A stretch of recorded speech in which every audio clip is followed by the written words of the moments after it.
ვაი რა კარგი საჩინო რა ავად მიგიჩნიესო ბოროტისაგან კეთილის შურით ვერ განარჩიესო მაცხოვნებელი შენ მათი წარწმენდლად მიგიჩნიესო დიდება მოთმინებასა შენ საუფალო იესო ვაი რა კარგი საჩინო რა ავად მიგიჩნიესო შეგიპყრეს თვისი დამხსნელი საბელი მოგახვიესო მაგრა შეგიკრეს ხელები უფალსა არ აკთნიესო დიდება მოთმინებასა შენ საუფალო იესო ვაი რა კარგი საჩინო რა ავად მიგიჩნიესო ავაზაგზე და გაგცვალეს პარაბა მათ ირჩიესო ურიგო სიტყვა შეკადრეს გაგლანწყეს გაგათრიესო დიდება მოთმინებასა შენ საუფალო იესო საკუთარი ხალხისაგან უარყოფილი სამყაროს მეუფე ჯვარზე დაღესრულა ზეციური სიყვარული გაითელა ადამიანური სიძულვილით ნათელი ჭეშმარიტი შეურაცხყოფილი იქნა სიცრუითა და ადამიანური ღალატით რაც ჩააცხრობდა ზეციური მამის მრისხანებას როგორი ღვაწლი გამოისყიდდა კაცობრიობის ამ ახალი ცოდვით დაცემას რაც წარმოადგენდა მთელი სამყარო და თვით ზეციური ძალები ძეღმ თისას დანთხეული სისხლის თუნდაც ერთი წვეთის წინაშე გოლგოთიდან ყველაფერი ხელის გულივით მოჩანდა ნათელი იყო ყოველივე და სამყარო განაჩენს ელოდა განაჩენი წარმოითქვა ნაგვემი შეურაცხყოფილი ტანჯული ძე კაცისას მიერ მამაო მიუტევე ამათ რამე თუ არიციან რა საიქმან ახსულდა რაღაც დიადი განუზომლად მნიშვნელოვანი და იდუმალი მოხდა დაცემული ადამიანის აღდგინება ქრისტეში ადამიანის ღმერთთან შეერთება ცოდვების წარხოცვა სიცოცხლის განახლება მამის მიერ მოცემული საქმე აღასრულა ძემ მამისადმი სრული მორჩილების გზა ბოლომდე განვლო აღსრულდა ადამიანური სიმართლეც ის სიყვარული რაც ერთმა შეიძლება ყველას მისცეს მიეცა ქვეყანას ის ბოროტება როგორიც შეიძლება ამ სოფელმა ერთს დაატეხოს ქრისტეს ხვედრი შეიქმნა კაცობრიობამ გოლგოთაზე გაასამართლა ქრისტე მაგრამ გოლგოთაზევე გასამართლდა კაცობრიობაც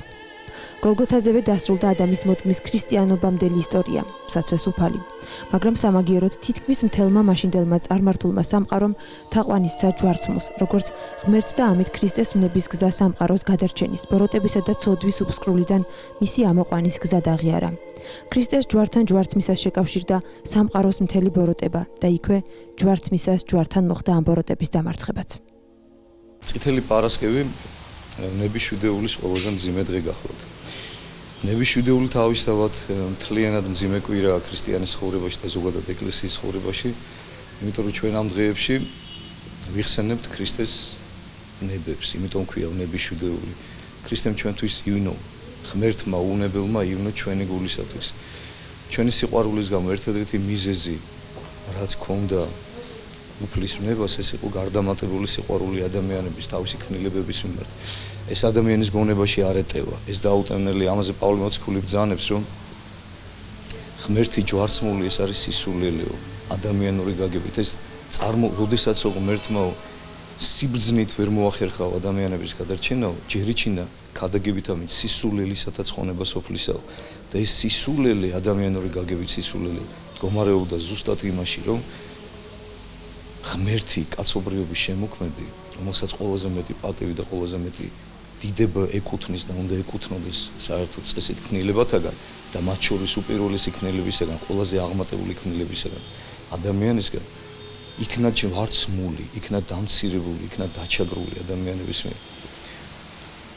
უფალმა თქვენ კარგად იცით, რომ ქრისტეში შეერთებული იყო, არის და იქნება მარადიულად ღვთაებრივი და ადამიანური ბუნება. მან თავისი ღვთაებრივი ბუნებით მუდამ იცოდა ის დღეები, რომელიც მას ელოდა, იმიტომ რომ მოგიხსენებათ, რომ ღვთის წინაშე დრო არ არსებობს და შესაბამისად მის წინაშე არ არსებობს მომავალი. მან ეს მომავალი ყველაფერი კარგად უწყობდა.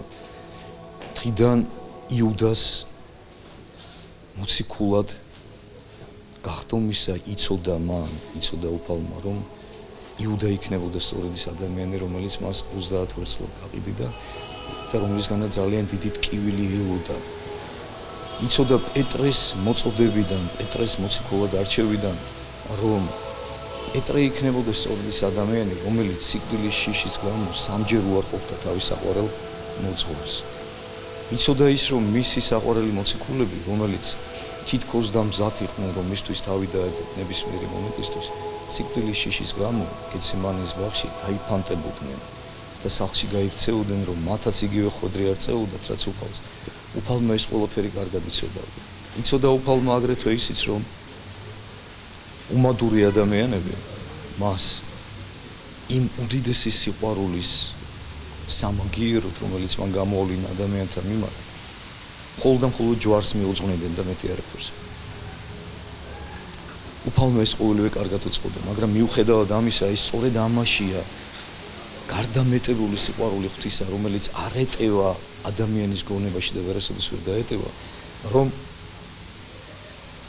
უფალმა მიუხედავად ამ ყველაფრისა ღვთაებრივი სიყვარული ამაღლდა ამ ყოველივეზე და მან მაინც მოგვიტევა, მან ჯვარზე გაკრულმაც კი ის ითხოვა ღვთისაგან, რომ აპატიე მამაო არ იციან რას აკეთებენ, მოდი დავსვათ შეკითხვა, მართლა არ იცოდნენ იმ ადამიანებმა რას აკეთებდნენ, ვიფიქრობ, რომ კარგად იცოდნენ.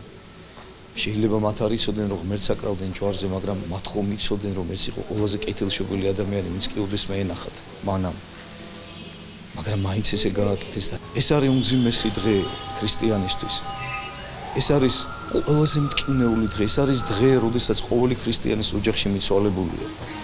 ეს არის დღე, როდესაც ყოველი ქრისტიანი გლოვობს და ყოველი ქრისტიანი ტირის იმას, რომ უმადურმა კაცობრიობამ ღმერთი მისთვის სახსნელად მოსული, მათი სიკეთისთვის მოსული, ქრისტე ხომ იმისთვის მოვიდა ჩვენთან, რომ მას ცოცხალი მაგალითი ეჩვენებინა ჩვენთვის იმისა, თუ როგორ უნდა იცხოვროს ადამიანმა ცოდვის გარეშე, თუ როგორ უნდა იცხოვროს ისე, რომ მან კვლავ დაიბრუნოს ის თავისი დაკარგული სასופველი, რომელიც მას ოდესღაც გააჩნდა და რომლის მკვიდრიც ის ოდესღაც იყო. და მიუხედავად ამისა, ადამიანებმა ესეთი ღმერთი ჩვენი სიბრმავით, ჩვენი შურით, ჩვენი ამპარტავნებით, ჩვენი ეგოიზმით, საკუთარ თავზე უაზრო შეყვარებულობით ჩვენი საყვარელი უფალი ჩვენთვის სახსნელად მოსული ჯვარზე გავაკარგო. ყოველი ქრისტიანი ვალდებულია, რომ ამ დღეს კარგად იაზრებდეს. ქრისტიანი, რომელიც ვერ იაზრებს დიდი პარასკევის სიმძიმეს, მას ძალიან ძნელად შეიძლება ეწოდოს ქრისტიანი.